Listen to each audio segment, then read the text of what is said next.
Hanger, and I'm going to talk today about obsessive compulsive disorder, or OCD. We are going to also talk about how occupational therapy can address dysfunction in occupation for our clients with OCD. We're going to use a metaphor today of Harry Potter to help link and remember and be able to work with our clients better in the future. OCD is typically diagnosed between 10 and 12 years old, which is the same age that our wizards are sent to Hogwarts. So it's a good way to remember that. Hogwarts consists of 4 houses. We have Gryffindor, which is known for addressing situations head on, Hufflepuff, which are accepting of change, Slytherin, which are goal setters and very progressive in thinking, and our Ravenclaws, which are pre-planners and are thinkers of the bunch. OCD in general consists of repetitive thoughts or obsessions and repetitive behaviors or compulsions. These compulsions and obsessions can definitely affect the occupational balance. We're going to treat future OCD patients utilizing our OT intervention approaches in the OTPF. I split them up to be relative so you guys can remember them in the houses of Harry Potter. So for all of our OCD clients that fall more under the lines of addressing situations head on, that's what's meaningful to them, we're going to work with establish and restore because they already have the diagnosis of OCD. So we're going to work with them on establishing or restoring any function that might have been lost due to the OCD.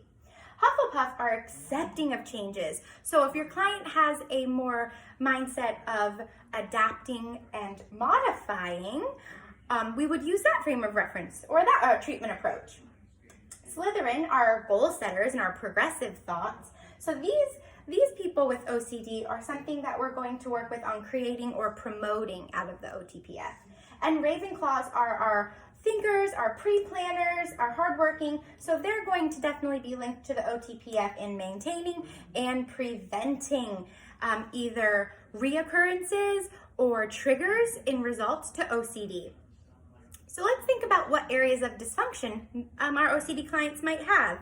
Huang and Lee, so Huang 2022 and Lee 2019 state using the established treatment protocol would be used to give alarms, checklists, external cues to establish refunction when it comes to any block of occupational performance.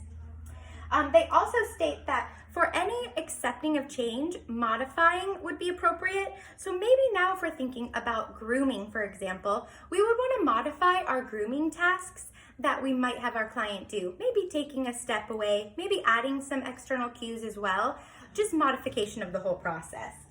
We might also need to create or promote something new. So maybe we're adding a new thought. We're maybe utilizing the cognitive behavioral approach to add a different change, a positive thought to have a change in behavior. And then also we could be working in maintaining and preventing for that grooming. So maybe now we're going to go to someone else to have our hair done. We're continuing that plan to progress forward so we don't have any dysfunction in occupation. Overall, we're going to be working with clients with OCD, so it is good to understand what an obsession would look like, or a thought, a repetitive thought, and what a compulsion would look like, a behavior, that repetitive behavior. So if we can think about what our person represents as, we can choose a more meaningful intervention that would work best for them. So if you have a client that is falling more like a Gryffindor, addressing their OCD head on, we're going to establish or restore. Or on the flip side, maybe we have a goal setter, they're progressive, they're working towards that end goal, then we're going to work more on create and promote better health. Thank you so much for listening and watching my Harry Potter metaphor, and I hope you guys found it interesting. Thank you, bye!